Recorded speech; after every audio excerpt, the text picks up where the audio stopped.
लोकसभा चुनाव का शोर तेज हो चुका है। एक तरफ तीसरे चरण के प्रचार में नेताओं ने जोर लगा दिया है, तो दूसरी ओर दूसरे चरण की सीटों पर जनता जनार्दन ने अपना वोट ईवीएम में कैद कर दिया। मोदी ओबीसी आरक्षण और वोट बैंक के मुद्दे पर विपक्ष को घेर रहे हैं, तो विरोधी भी पलटवार करने से नहीं चूक रहे हैं। तो मतलब कि चुनावी चाल तूफानी गति से चली जा रही है। बीजेपी चाल चल रही है, कांग्रेस चाल चल रही है, तो क्षेत्रीय दल भी चाल से कमाल करने की जुगत में है। तो हमारी नजर चुनाव की हर एक चाल पर है, तो चुनाव से जुड़ी हुई हर एक खबर को आपको दिखाएंगे, खबर के अंदर की एक एक चाल को आपको समझाएंगे। बस आप देखते रहिए देश का सबसे पहला समझाने वाला बुलेटिन, चुनाव की चाल तो समझिए।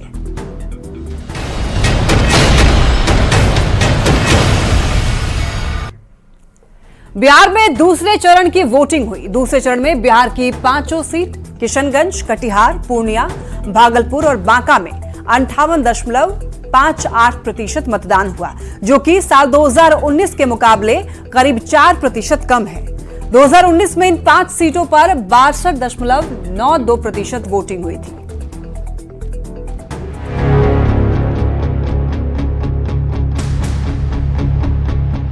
भीषण गर्मी के बावजूद दूसरे चरण की वोटिंग के दौरान मतदान केंद्रों के बाहर वोटर्स की भारी भीड़ दिखी।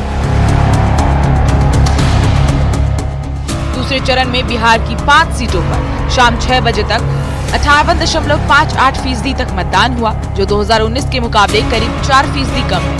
2019 में इन 5 सीटों पर 62.92% वोटिंग हुई। 6 बजे तक जो अनुमानित है उस वोटिंग परसेंटेज है 58.58।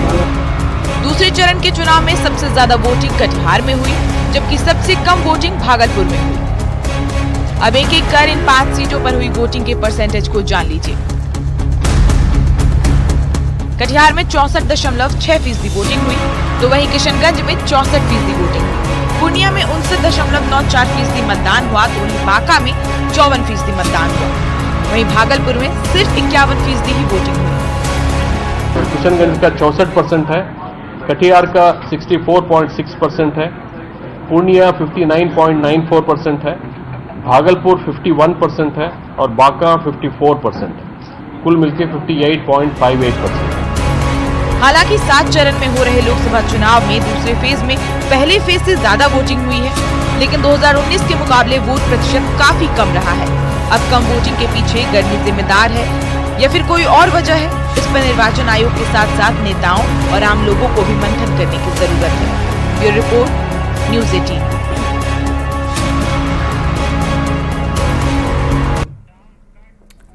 तो अब ये जान लेते हैं कि 2019 के मुकाबले इस बार यानी कि 2024 में इन सीटों पर वोटिंग का प्रतिशत कितना रहा है। तो देखिए, अगर ओवरऑल की बात कर लें तो दूसरे फेज की बात करें अगर, तो यहां पर शाम 6 बजे तक 58.58% वोटिंग हुई है। देखिए, दिखा रहे हैं आपको 6 बजे तक का टोटल मतदान 2024 और 2019 ये पिछले लोकसभा चुनाव का है। देखिए 62.92% और इस बार का है 58.58% वोटिंग है। फर्क आप साफ तौर पर देख सकते हैं कि लगभग 4% कम वोटिंग हुई है। देखिए, अब बात कर लेते हैं कटिहार लोकसभा सीट की। तो देखिए 2019 में कटिहार लोकसभा सीट पर 67.6% वोटिंग हुई थी और इस बार 64.6% वोटिंग हुई है। तो यानी कि यहाँ पर भी लगभग 3% का लगभग फासला रहा है। चलिए अब बात कर लेते हैं किशनगंज लोकसभा सीट की। तो देखिए 2019 में 66.38% और इस बार 64% रहा है। तो फर्क यहाँ भी आप देख सकते हैं, लगभग 2.25% करीब रहा है फर्क यहाँ भी पिछले लोकसभा चुनाव का और इस बार का जो 6 बजे तक का जो हमारे पास परसेंटेज आई है। तो किशनगंज लोकसभा सीट की अगर बात करें 2019 की तो 66.38% वोटिंग हुई थी और इस बार कम हुई है।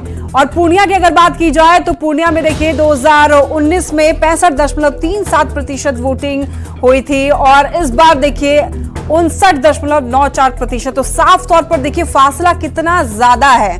आप देख सकते हैं कि 2019 में 65.37% वोटिंग हुई थी और इस बार देखिए केवल 59.94%, इसको 60 मान लेते हैं। तो आप देख सकते हैं साफ तौर पर कि लगभग 5 ऑन एन एवरेज देखें तो 5% का यहाँ भी फासला जो है वो देखने को मिला है वोटिंग परसेंटेज में। अब बात कर लेते हैं बांका लोकसभा सीट की। तो बांका में देखिए साल 2019 में यहाँ पर 58.6% वोटिंग हुई और 2024 यानी कि इस बार की अगर बात की जाए तो 54%। तो यहाँ पर भी देखिए लगभग 4% का फर्क है। तो इस बार का जो मतदान 6 बजे तक जो हमारे पास आंकड़े आए उसके हिसाब से 54% वोटिंग हुई और 2019 में 58.6% वोटिंग हुई थी।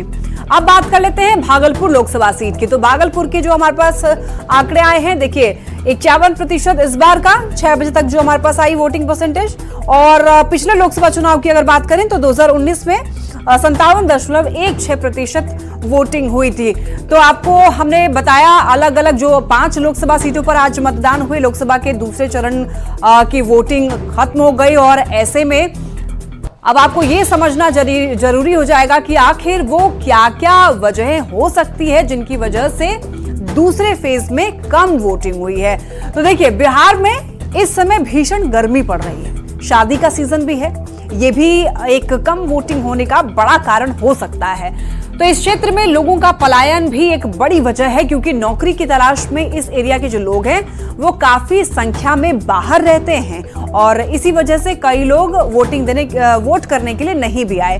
दूसरे फेज की ज्यादातर सीटों पर मुसलमान मतदाता जो हैं वो ज्यादा बताए जा रहे हैं। 2019 में ज्यादा वोटिंग की वजह चुनाव से पहले पाकिस्तान पर एयर स्ट्राइक हुआ था, लोगों के बीच राष्ट्रवाद के नाम पर गजब का जोश देखने को मिल रहा था। एयर स्ट्राइक की वजह से पीएम मोदी की पॉपुलैरिटी जो थी वो चरम पर थी और 2024 में एयर स्ट्राइक जैसा कोई मुद्दा अभी तक चुनाव में इस बार नहीं आया। वैसे कम वोटिंग की और भी कई वजह है, जैसे कि लोगों में वोटिंग को लेकर के जागरूकता का अभाव है, लेकिन ये कुछ ऐसी वजह हैं जिनका ज्यादा प्रभाव हो सकता है। हालांकि मौसम की वजह से कई लोग जो है वो वोट देने के लिए नहीं पहुंचे। बढ़ते आगे, दूसरे फेज के लिए बिहार में 5 सीटों पर वोटिंग हुई, 5 ही सीटों पर शांतिपूर्ण मतदान संपन्न हुआ। मतलब क्या बुजुर्ग, क्या महिलाएं, क्या बच्चे और क्या दिव्यांग, सबने वोटिंग में बढ़ चढ़ कर हिस्सा लिया और लोकतंत्र को मजबूत करने में अपना योगदान दिया। इन 5 सीटों के वोटर्स ने अपना फैसला ईवीएम में कैद कर दिया है। अब किसको आशीर्वाद मिला है और किसे जनता ने नकार दिया है, ये 4 जून को पता चल जाएगा जब चुनाव के नतीजे सामने आएंगे। Bureau report, news 18। वोटिंग हो गई, वोटर्स ने अपना वोट ईवीएम में कैद कर दिया, लेकिन दूसरे फेज की जिन 5 सीटों पर चुनाव हुए हैं उस दूसरे फेज के चुनावी संग्राम को जरा समझिए। दूसरे फेज की 5 सीटों पर वोटिंग हुई। 2019 में इन 5 में से 4 सीट पर जेडीयू को जीत मिली थी, जबकि एकमात्र सीट पर महागठबंधन की तरफ से कांग्रेस का उम्मीदवार जीता था। एनडीए बिहार की सभी 40 और देश की 400 से अधिक सीटों को जीतने का लक्ष्य लेकर के चल रहा है, जबकि इंडिया अलायंस के सामने चुनौती है पिछले चुनाव से बेहतर प्रदर्शन करने की। तो अब ऐसे में देखना यह होगा कि जनता का आशीर्वाद किसे मिलता है और किसे जनता नकारती है।